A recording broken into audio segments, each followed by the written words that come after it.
Assalamualaikum warahmatullahi wabarakatuh. Kembali lagi dengan saya, Christian Ari Wijaya. Kali ini saya akan membahas materi untuk UAS Ekonomi Mikro, di mana tugasnya adalah membuat video pembelajaran untuk membahas salah satu produk dalam pasar ekonomi tertentu. Izinkan saya untuk share screen untuk materi yang akan saya sampaikan.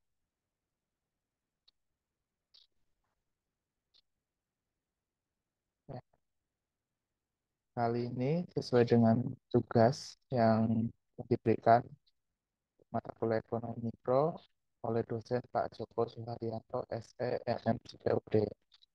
Di sini saya akan membahas tentang produk, yaitu listrik sebagai produk pada pasar persaingan monopoli.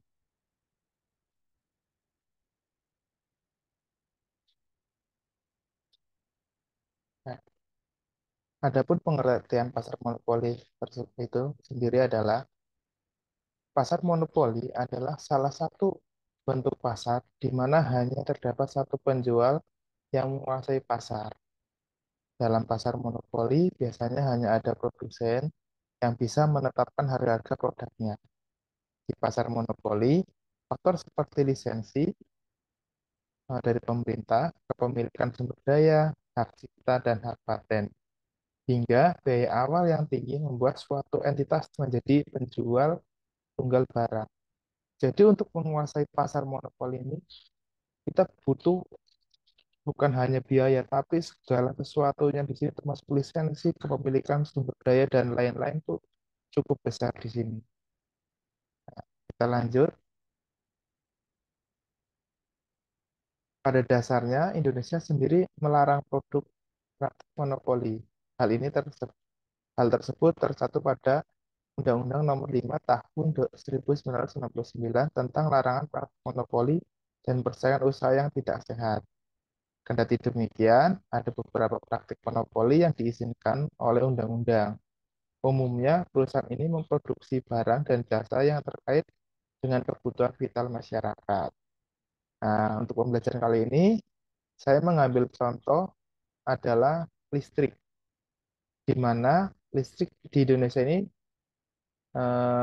dijalankan oleh perusahaan BUMN, yaitu PT Perusahaan Listrik Negara atau yang sering kita singkat dengan PLN.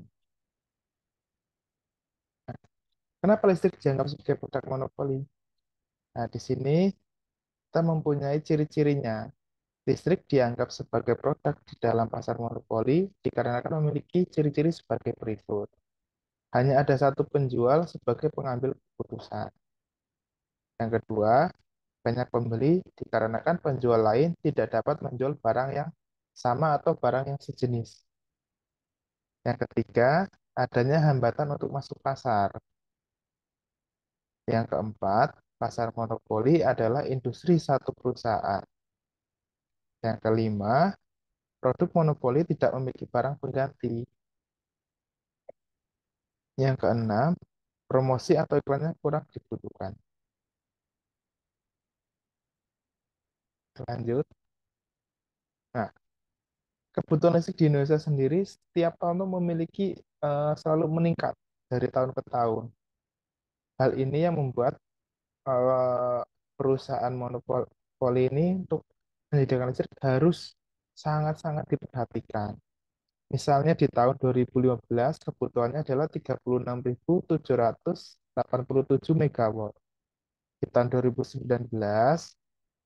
kebutuhannya meningkat menjadi 50.531 megawatt. Ini untuk yang diproyeksikan untuk tahun ini di tahun 2019.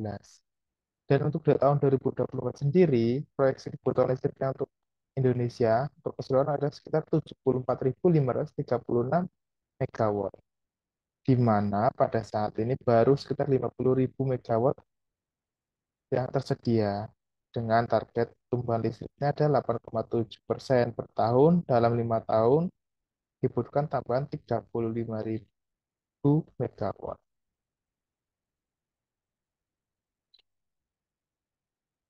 Nah, Dengan semakin meningkatnya kebutuhan listrik di Indonesia dari tahun ke tahun, sehingga diharapkan PT Perusahaan Listrik Negara atau PLN dapat memenuhi kebutuhan tersebut.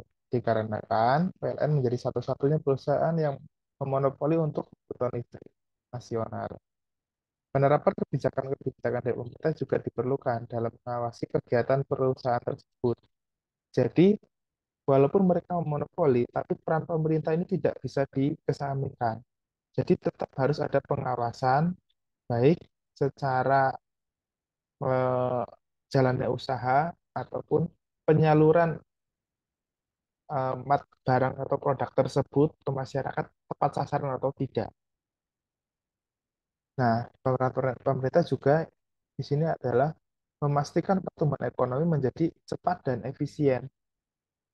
Jadi perlu kebijakan-kebijakan untuk agar tidak produk monopoli ini keluar jalur atau eh, tidak sesuai dengan target sasaran. Gitu. Nah, demikian penjelasan singkat saya mengenai produk pada pasar monopoli. Terima kasih telah menonton video pembelajar ini. Saya akhiri. Wassalamualaikum warahmatullahi wabarakatuh.